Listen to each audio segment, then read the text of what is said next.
করা ঠিক হবে?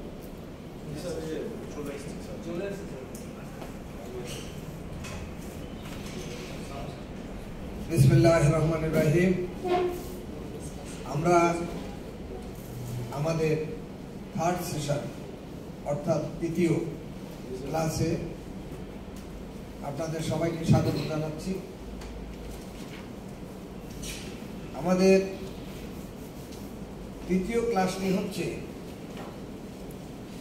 পর্যটন শিল্পের উন্নয়নে সংস্কৃতি, পরিবেশ, প্রতিবেশ ও প্রকৃতির ভূমিকা। আমরা বিভিন্ন বিষয়ে বিস্তারিত আলোচনা করেছি। পর্যটন শিল্পটি বিভিন্নভাবে একে অপরের সাথে জড়িত, কোনো একক বিষয় নয়। সে কারণে আমরা এখন যেটা আলোচনা করব সেটা হবে বাস্তব ভিত্তিক এবং কিভাবে একটার সাথে একটা কোরিলেটেড সেই বিষয়টি তোমরা উপলব্ধি করতে পারবে। যেমন এখানে আমরা শিল্পের কথা বলছি। তোমরা নিশ্চয় দেখতে পাচ্ছ যে পর্যটন শিল্প হচ্ছে এমন একটি জায়গা বা স্থান যেখানে বহু মানুষের কর্মসংস্থান হয়েছে। তাহলে শিল্প মানে এমন একটি জায়গা, এমন একটি প্রতিষ্ঠান যেখানে বহু মানুষের কর্মসংস্থান হয়। এবং ছবিতে তোমরা দেখতে পাচ্ছ যে এখানে অনেক মানুষ একসাথে কাজ করছে। তাহলে শিল্প মানে বুঝতে হবে যে যেখানে অনেক মানুষের কর্মসংস্থান হয়েছে, অনেক মানুষ কাজ করছে।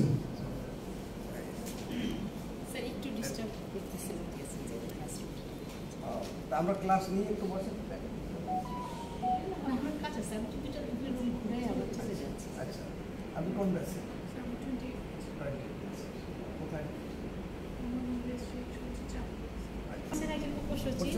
মাইক্রোফোনটা দেন। এমনিতে আপনাদের সাথে একটু পরিচিত হওয়া বা আপনাদের সেশনগুলো একটু দেখে যাওয়ার জন্য নিয়ে আসলাম। এই জন্য আচ্ছা ঠিক আছে, ক্লাস চলুন। আমরা এমনিতে একটু পরিচিত হয়ে গেলাম, দেখে গেলাম। ধন্যবাদ সবাই। ধন্যবাদ। তাহলে আমরা শিল্প সম্পর্কে আলোচনা করছিলাম যে শিল্প হচ্ছে এমন একটি জায়গা, এমন একটি স্থান, এমন একটি ইনস্টিটিউশন, এমন একটি প্রতিষ্ঠান যেখানে অনেক মানুষের কর্মসংস্থান হয়। মানুষ সেখানে কাজ করে জীবন জীবিকার নির্বাহের একটা সুযোগ পায়। তাহলে পর্যটনকে আমরা শিল্প বলেছি কেন? বোঝা গেল এখন যে পর্যটন একটা শিল্প। কেন শিল্প? পর্যটন একটা পণ্য, পণ্যের ব্যাখ্যা আমরা দিয়েছি। পণ্য হতে হলে কি হবে? এখন আমরা শিল্পের ব্যাখ্যা দিচ্ছি। পর্যটন একটা শিল্প। সেই শিল্পের মূল বিষয় এখানে তুলে ধরা হয়েছে। আপনারা দেখতেছেন যে ওই স্থানে বা শিল্পে শ্রমিক, কর্মচারী, কর্মকর্তা গণ একটি নির্ধারিত সময়ে শিল্পে আগমন করে, অবস্থান করে এবং একটি নির্দিষ্ট সময় পরে প্রস্থান করে। এগুলি কিন্তু একটা প্রতিষ্ঠানের বৈশিষ্ট্য, একটা প্রতিষ্ঠানের লক্ষ্য। লক্ষণটা কি? প্রতিষ্ঠানের বৈশিষ্ট্য হচ্ছে যে সেখানে কর্মকর্তা, শ্রমিক, কর্মচারী থাকবে, নির্দিষ্ট সময়ে শিল্পে আসবে, সেখানে কাজ করবে এবং একটা নির্দিষ্ট সময় পরে তারা আবার চলে যাবে। তাহলে পর্যটনের মধ্যে এই বৈশিষ্ট্য, এই লক্ষণগুলি আছে। সংশ্লিষ্ট শিল্পের পণ্য বিক্রি করে নিয়োজিতদের বেতন ভাতা দিয়ে প্রদান করা হয়। যেমন গার্মেন্ট শিল্প, ক্ষুদ্র কুটির শিল্প, কৃষি শিল্প ইত্যাদি পর্যটন কেন্দ্রেও মানুষের আয়ের উৎস হিসাবে ব্যবহৃত হয়ে আসছে।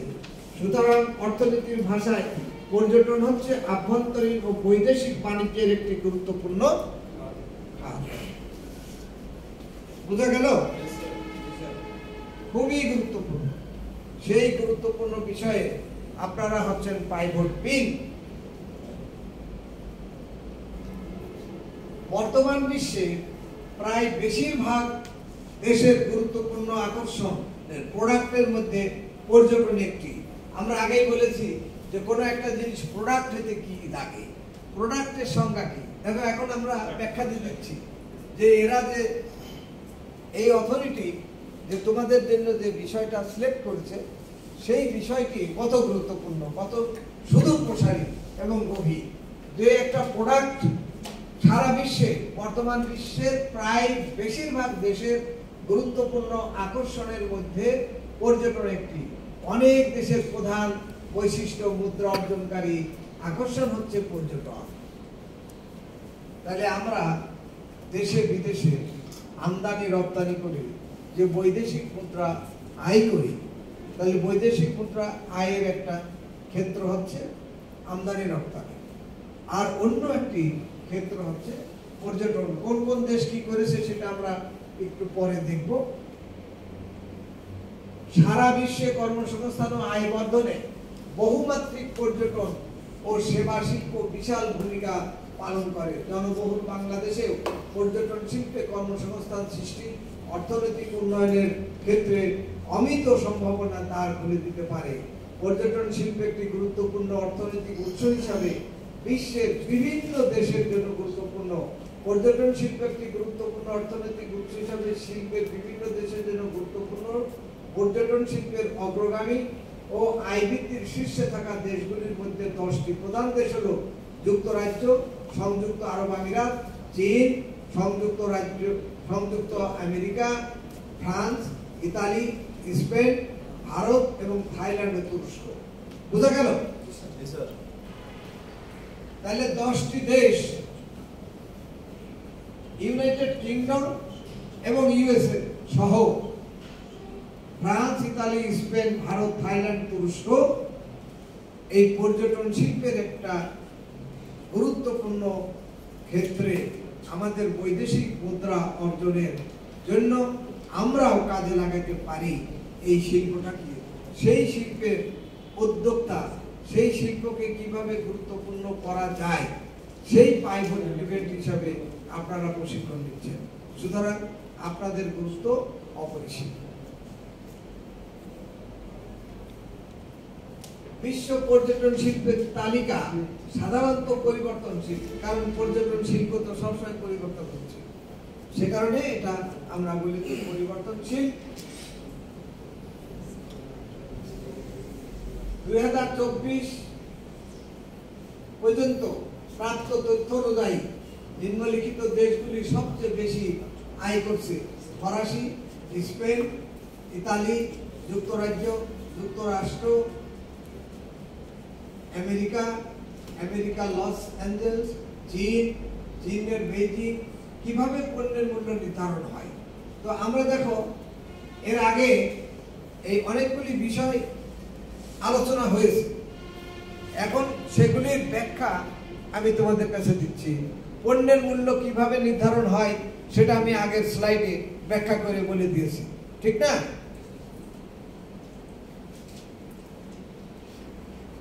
এটাও পণ্য ছড়িয়ে ছিটিয়ে থাকে না, সেটাও আমরা আগের ব্যাখ্যায় বলেছি।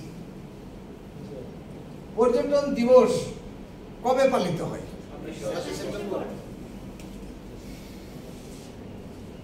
1980 সাল থেকে পর্যটন দিবস পালিত হচ্ছে। ওই দিন সে প্রশ্ন করেছিল, সেটার জবাব আমরা পেয়ে গেছি এবং দিয়ে দিয়েছি। বাংলাদেশের পর্যটকদের মনোরঞ্জনে সবচেয়ে বেশি হয় কোন জায়গায়? তাহলে আমাদেরকে জানতে হবে, আমরা যেহেতু পর্যটনের পাইভট 11, সুতরাং পর্যটকদের আমরা কোথায় নিয়ে যাব এবং কোন জায়গায় নিয়ে গেলে আমাদের জাতীয় আয়ে পর্যটন গুরুত্বপূর্ণ ভূমিকা রাখবে, বিদেশিরা আসবে, আমরা তাদেরকে সেখানে নিয়ে গিয়ে ডলার কিভাবে আয় করা যায়। কিভাবে ডলার আয় হবে? যারা আসবে তারা ওখানে স্থানীয় দ্রব্যাদি কিনবে ডলারে, ডলারে তো কিনতে পারবে না, ডলার ভাঙাবে, তাহলে ডলার ভাঙাইলে টাকা পাবে, তাই না? আমাদের দেশ থেকে যখন বিদেশে যাবে প্লেনের টিকিট করবে, তখন আমাদের তাদের ডলার ভাঙিয়ে টিকিট করা লাগবে। বিভিন্ন ভাবে আমাদের হোটেলে খাবে, হোটেলে থাকবে, বোঝা গেছে? তাহলে এইসব ভাবে আমাদের দেশে বিদেশি টাকা আয় হবে। আবার এটা কিন্তু এই পর্যটন শিল্পের উপরে প্রশিক্ষণ নিচ্ছ, ভবিষ্যতে কিছু করার প্রত্যাশায় তাদের প্রতি আমার অনুরোধ হলো যে বাংলাদেশের যে সব জায়গা পর্যটন কেন্দ্র হিসাবে ইতিমধ্যে পরিচিতি লাভ করেছে, সেসব জায়গায় নিজেরা ভ্রমণ করা, যদি তোমাদের সামর্থ্য থাকে। যেমন Cox's Bazar, Khagrachari, Sajek valley, Bandarban, Kuakata, Sylhet, Saint Martin, Sundarban, Kishoreganj ও সুনামগঞ্জের টাঙ্গুয়ার হাওড় সহ বাংলাদেশের প্রাকৃতিক বৈচিত্র্য সৌন্দর্য ভ্রমণ পিপাসুদের মনের খোরাক মেটায় স্থানগুলি পর্যটকদের মনোমুগ্ধকর ভ্রমণের স্থান হয়ে দাঁড়িয়েছে। আমাদের প্রাকৃতিক সৌন্দর্যের একটি গৌরবোজ্জ্বল ইতিহাস আছে। আমাদের সবচেয়ে বড় যে জিনিসটা পর্যটন শিল্পের জন্য দরকার, সেটা কি? সেটা হচ্ছে আমাদের জনবল। আমাদের বাংলাদেশের আয়তন, এদিকে খেয়াল করো, বাংলাদেশের আয়তন কত?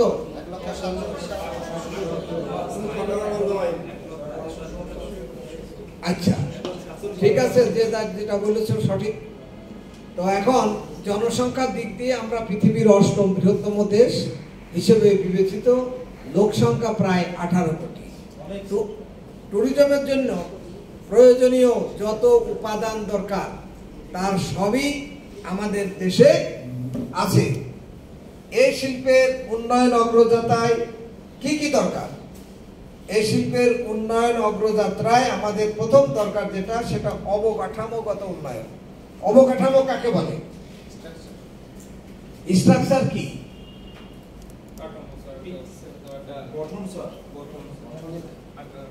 কেউ বলতে পারলে না, কেউই বলতে পারলে না, সব ওই অন্ধকারে ঢিল পেলে যদি লেগে যায়, যদি লাগবে না। স্ট্রাকচার হচ্ছে যে একজন পর্যটক কক্সবাজারে গেল, সে কক্সবাজারে তার থাকা খাওয়া ঘোরাফেরার জন্য গাড়ি ঘোড়া আছে কিনা?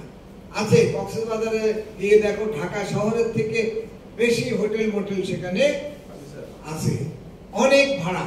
তোমার আমার পক্ষে সেসব হোটেলে থাকা সম্ভব নয়। আর সেখানে এত লোক আছে, এত পর্যটক আছে যে তুমি গেলেই তুমি সিট পাবে না, এত ভাড়া, তুমি সিট পাবে না, এত গাড়ির ডিমান্ড যে সহজে তুমি গাড়ি পাবে না। তাহলে কত লোক সেখানে দেশের বিদেশের লোক ঘুরতে গেছে। তাহলে সেই যে কাঠামো, সেই যে অবকাঠামো, অর্থাৎ হোটেল থাকতে হবে, মডেল থাকতে হবে, নিরাপত্তা থাকতে হবে, গাড়ি ঘোড়ার ব্যবহার থাকতে হবে, তথ্য প্রযুক্তির ব্যবহার থাকতে হবে, রাজনৈতিক সামাজিক স্থিতিশীলতা দরকার শিল্পের উন্নয়নের জন্য। কি দরকার? কি দরকার না? এখন শিল্পের শ্রমিকরা যদি সহজেই বিভিন্ন কারণে সুতরাতা খুঁজে একটা কাজ বন্ধ রাখে, 1 ঘন্টায় যদি 100 পিস শার্ট উৎপাদন হয়, আর যদি 10 ঘন্টা বন্ধ থাকে কারখানা, 3 দিন বন্ধ থাকে, তাহলে কত প্রোডাকশন কমে যাবে। তাহলে প্রোডাকশন কমে গেলে কি হবে সেটা তোমরা আগেই দেখেছিলে, যে প্রোডাকশন যদি কমে যায় তাহলে প্রাইস বেড়ে যাবে। প্রাইস বেড়ে গেলে মানুষের উপরে ট্যাক্স বেড়ে যাবে। অর্থাৎ তুমি যেখানে আগে 1 কেজি মাংস কিনতে, এখন সেখানে তোমার 500 গ্রাম কিনা লাগবে। আগে যেখানে 1টা কেজি 2টা কেজি ছিল, এখন তোমাকে 1টা কিনতে হবে। অর্থাৎ তোমার যে ডিমান্ড, সেই ডিমান্ড অটোমেটিক্যালি কমে যাবে।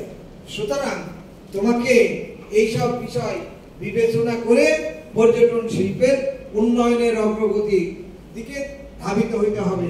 তাহলে আমরা কি বুঝালাম? আমরা বুঝালাম এই শিল্পের অর্থাৎ পর্যটন শিল্পের উন্নয়ন অগ্রযাত্রায় অবকাঠামোগত উন্নয়ন আমাদের আছে কিনা, না থাকলে সেটা করতে হবে, যা আছে সেটাকে বাড়াইতে হবে। তথ্য প্রযুক্তির ব্যবহার অর্থাৎ সেখানে মোবাইল, ইন্টারনেট, হ্যাঁ, তারপরে এই সব সুবিধা আছে কিনা, নিরাপত্তার ব্যবস্থা, সে স্বাধীনভাবে ঘোরাফেরা করতে পারে কিনা, পকেট মার ছিনতাইকারী আছে কিনা, সেগুলিকে কন্ট্রোল করতে হবে। এরপরে আসো রাজনৈতিক ও সামাজিক স্থিতিশীলতার কারণে পর্যটন শিল্পের যথেষ্ট অগ্রগতি হয়েছে। যেমন করোনার সময় পর্যটন শিল্পের ব্যাপকভাবে ধস নেমেছে। বিমানে মানুষ যাওয়া আসা করে নাই, হোটেলে মানুষ থাকতে পারে নাই। সুতরাং পর্যটন শিল্পের যে অগ্রগতি যাত্রা ছিল তার যাত্রা পথকে বাধা সৃষ্টি করে ব্যাহত করেছে, প্রভূত ক্ষতি করেছে, সেটা হলো করোনা। এখন তুমি দেখো 2019 সালে world economic forum travel and tourism competitiveness report বাংলাদেশের অবস্থান 120তম দেখানো হয়েছে, যা 2017 সালে ছিল 125তম। তাহলে আমাদের উন্নতি হয়েছে? তাহলে আমাদের যে উন্নতি হয়েছে এমনি হয়নি, আমরা চেষ্টা করছি, সরকার চেষ্টা করছে। সরকারের চেষ্টার মধ্যে এই যে অন্যতম চেষ্টা, এই যে যুব উন্নয়ন এই অধিদপ্তরে তোমাদেরকে প্রশিক্ষণ দিয়ে পর্যটন শিল্পের উপরে তোমাদের অভিজ্ঞতা, দক্ষতা বৃদ্ধি করে দিচ্ছে, যাতে তোমরা জাতীয় উন্নয়নে অবদান রাখতে সক্ষম হও।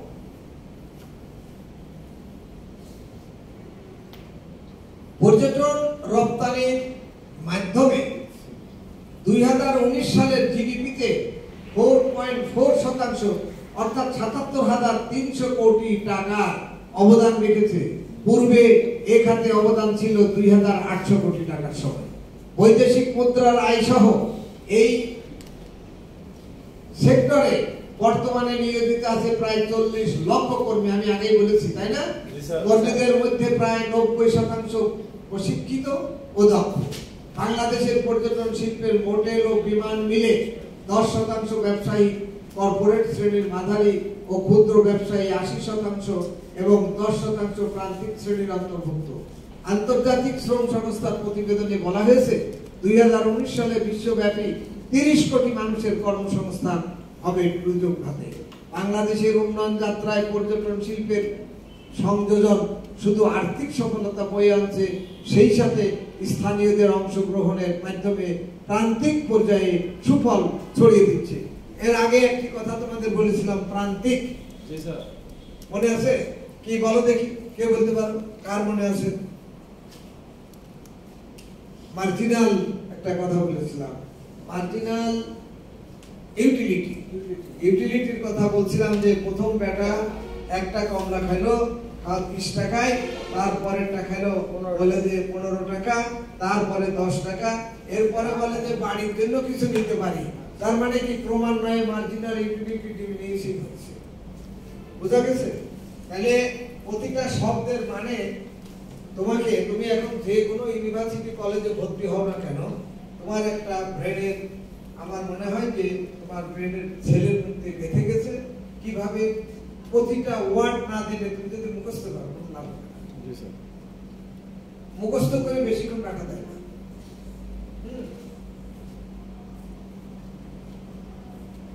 তাহলে এইখানে বাংলাদেশের ট্যুরিজম খাতে কি অপার সম্ভাবনা, এবং তোমরা সেই সম্ভাবনার মধ্যে রয়েছে। যদি একটু চেষ্টা করো, বিভিন্ন বড় বড় হোটেল, যেমন হোটেল শেরাটন, সোনারগাঁও, এইসব হোটেলে কিন্তু ট্যুরিজম শিল্পের জন্য অনেক লোক লাগে। অর্থাৎ বিদেশিরা এসে এইসব হোটেলে ওঠে, তখন তারা দোভাষী খোঁজে। আমরা যখন বিদেশে যাই তখন আমরা ওই দেশের ভাষা ভালো জানি না।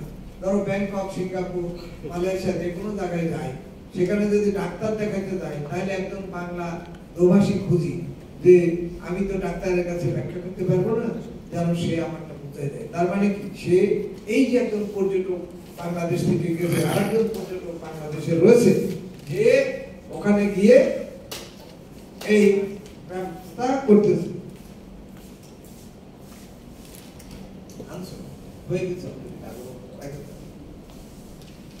আমরা অনেক গুরুত্বপূর্ণ আলোচনা করেছি, তুমি শুধু একটু দেখে দাও।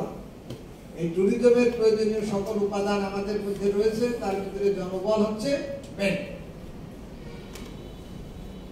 2019 সালে ওয়ার্ল্ড ইকোনমিক ফোরাম কি করেছে সেই ব্যাখ্যা আমরা দিয়েছি, বাংলাদেশের অবস্থান এখানে তুলে ধরা হয়েছে। এবার বাংলাদেশ পর্যটন শিল্পে, হোটেল ও বিমান শিল্পে 10%, ব্যবসায়ী কর্পোরেট শ্রেণীর মাঝারি ও ক্ষুদ্র ব্যবসায়ী 80%, 10% প্রান্তিক শ্রেণী। প্রান্তিকের ব্যাখ্যা আমি এতক্ষণ দিলাম, ঠিক আছে। এরপরে আন্তর্জাতিক শ্রম সংস্থার প্রতিবেদনে বলা হয়েছে 2019 সালে বিশ্বব্যাপী 30 কোটি মানুষের কর্মসংস্থান হবে। তাহলে 2030 সাল আসতে এখনো অনেক দেরি আছে। তার মধ্যে তোমাদের ব্রেন, তোমাদের ট্রেনিং, তোমাদের প্রশিক্ষণ, আজকে তো সার্টিফিকেট পেয়ে গেছো, এখন যে কোনো জায়গায় দরখাস্ত দিতে পারবে। দেখানোর জন্য যে হ্যাঁ, তার মানে পেয়ে গেছো।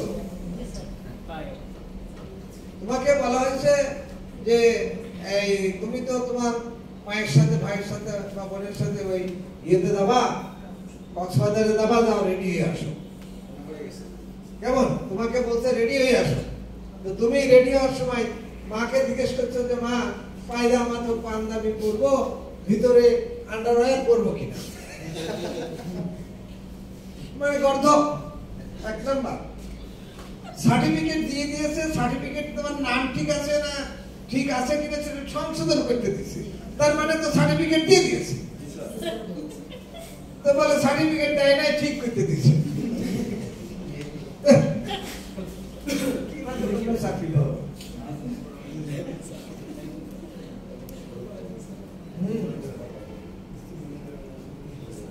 এখন বলছে যে 2030 সালের মধ্যে টেকসই উন্নয়নের লক্ষ্যমাত্রা অর্জনের ক্ষেত্রে পর্যটন শিল্প বাংলাদেশের জন্য অন্যতম হাতিয়ার হিসাবে গণ্য হতে পারে।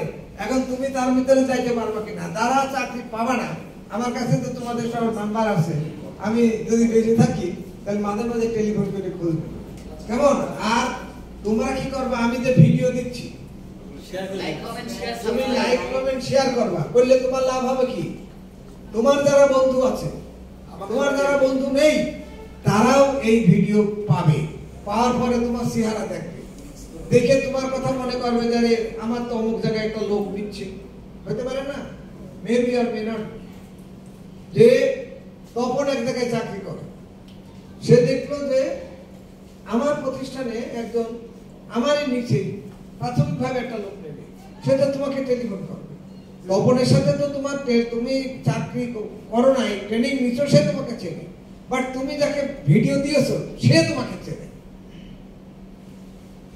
মনে করো না যে তুমি কোনো কাজে তোমার কোনো বেনিফিট নাই।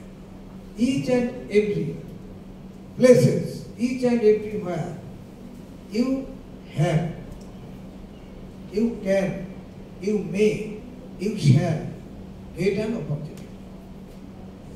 কখন পাবা সেটা একমাত্র মহান রব্বুল আলামিন বলতে পারে, কেউ বলতে পারে না।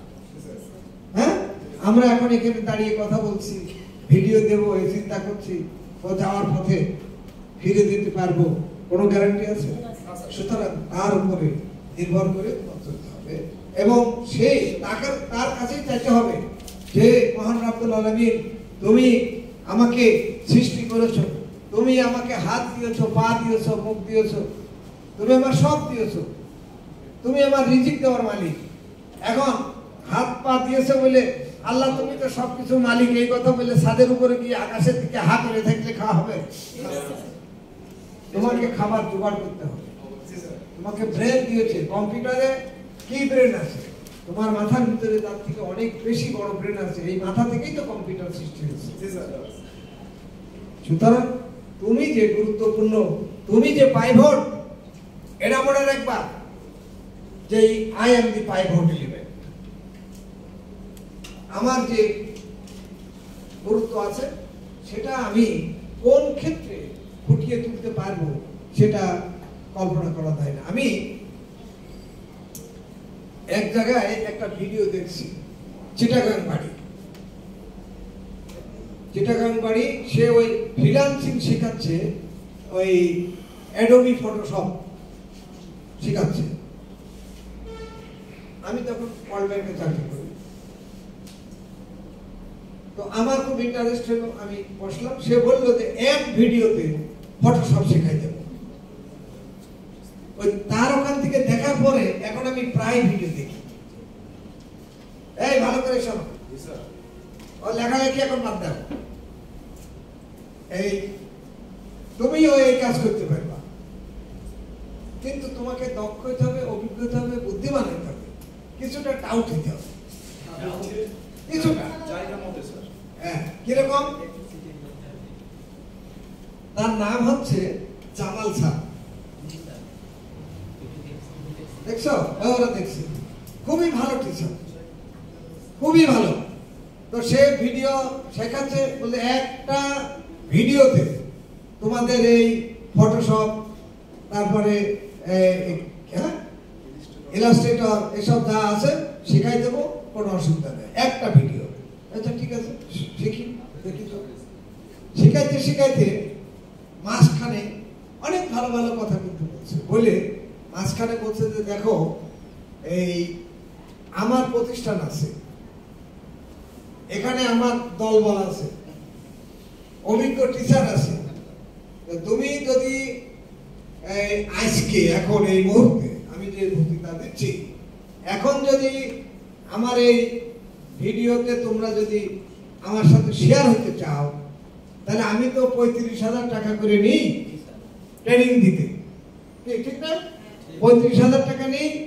এই মুহূর্তে যারা তোমরা আমার এখানে রেজিস্ট্রেশন করবা, তাদেরকে আমি 12,000 টাকা দেব। তো এখন 12,000 টাকা দেওয়া লাগবে না, এখন তোমরা এই 2500 করে টাকা দিবা। এই বিকাশের নাম্বার আছে, এই নাম্বার আছে, সেই নাম্বার আছে, নানান রকমের নাম্বার দিয়ে বললো যে এখন তোমরা 2500 টাকা করে দিবা।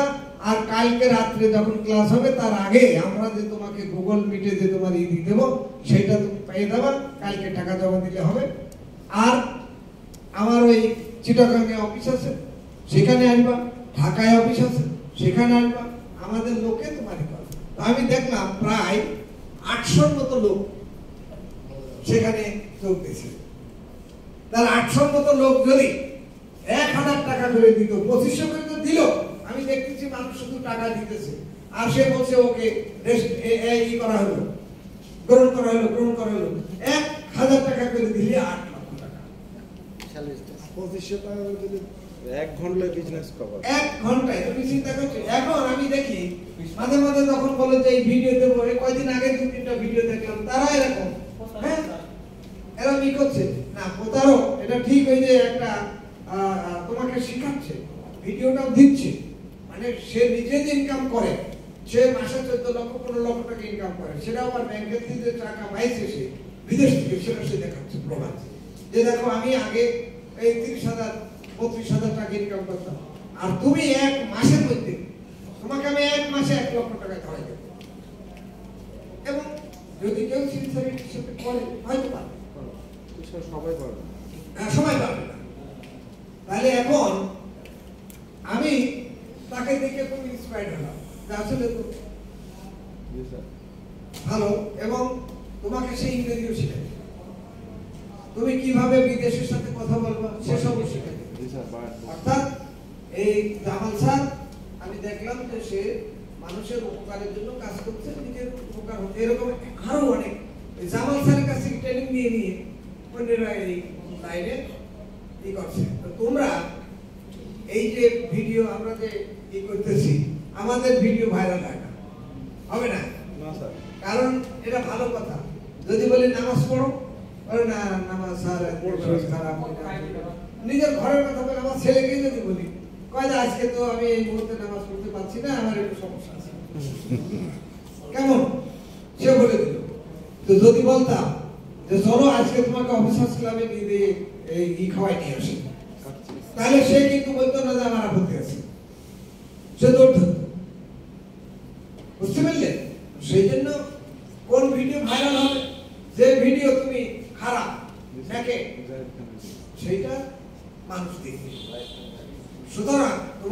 মধ্যে এই তোমরা যারা আছো, আমি মনে করি তোমরা ইসলামের আইডিওলজি নিয়ে, ইসলামের আদর্শ নিয়ে চলবা, তাহলে আল্লাহ তোমার হেফাজত করবে। তোমার বাবা মা, তোমার অনেক টাকা আছে, তুমি অনেক টাকার মালিক, হাজার হাজার কোটি টাকার মালিক। দেখছো না আমাদের বাংলাদেশে কেবল দুপুরে ভাত খেয়ে এসে এখনো বোধ হয় 1 ঘন্টাও হয়নি। না স্যার, হজম কি জমিদার, জমিদারদের সরকার পাইতেছে গো। 3 বেলা খাওয়াচ্ছে, এখানে রাখছে, 5 বেলা স্যার, পাঁচ বেলা খাওয়াচ্ছে। স্ন্যাক্স দিয়ে 5 বেলা। তাহলে 5 বেলা খাওয়াই, আর এখানে মানুষ ডেকে এনে ট্রেনিং দেয়, তারপরে তারা চাকরি পাবে, এরপরে আবার যাওয়া আসার ভাড়া দেবে। সর্বনাশ। জামাই আদর স্যার। হ্যাঁ, তার থেকেও বেশি, শ্বশুরবাড়িতে 2 দিন মজা। তাই না? এখানে আদর পাচ্ছ। শোনো, আর যদি সরকার বলতো, এই প্রতিষ্ঠান প্রধান যদি বলে দিত যে প্রত্যেক বেলা খাবার হচ্ছে সকালবেলা 50 টাকা, দুপুর বেলা 100 টাকা, বিকেল বেলা 50 টাকা, রাতে 100 টাকা, তাহলে দেখতে যে একটা মাছ যে দেয় না, আমরা বিদেশে গেলে তাকে মাছ ভাগ করে নিই, বলে তুমি অর্ধেক খাও, অর্ধেক খাও। তাহলে তোমরা ভাগ করে পাশে। এখন যেহেতু দিচ্ছ, ওখানে যতটুকু পারো ততটুকু খাও। এখন মাংনা পেলে কি হয়? তোমরা মাংনা পাইছো না? মাংনা পাইছো যে এখন এক জেলায় সে আমাদেরকে বলছে মাংনার একটা গল্প শুনেছি, আমি শোনা গল্প তো দুধ দিতেছে, সে তোমার জেলা হইতে পারে। তুমি কোন জেলা? নোয়াখালী। তো এখন সব জায়গায় ভালো মন্দ তো দুধ দিতেছে, তো ওর কাছে দুধ, ওদের দুধ দিতেছে, বা ওর কাছে দুধ নেওয়ার কোনো ভাণ্ড নাই। হ্যাঁ, তো গাড়ি গামছা ছিল, গামছা পাইতে দিতেছে, ভাই আমার এখানে দুধ পড়ে যাবে, তো তোমার এখানে দিয়ে লাভ হবে। আরে ভাই, তুমি যা বলেছো ঠিক, পড়ে যাবে, তো তোমার বালতির মধ্যে আমি বালতি গামছা ধরছি, এখানে ঢালো, তাহলে আমার যেটুকু গামছায় থাকবে ওইটুকু বাসায় দিয়ে চিপে নেব, বুঝছো? বাসা ভিজে যাবে না, দুধের গামছা ভিজে যাবে, তো বাসায় যাবে, তাড়াতাড়ি দিয়ে দুধ চিপে নেবে। কত বড় টাউট, বুঝছো? এখন এই মাংনা পাইছো, দুধ চিপে খেয়েছো গামছায়, সময় হলেই তো যাও খাই আসো। আপনি তো বলছেন টাইম ম্যানেজমেন্টটাকে আমরা কন্ট্রোল করতে।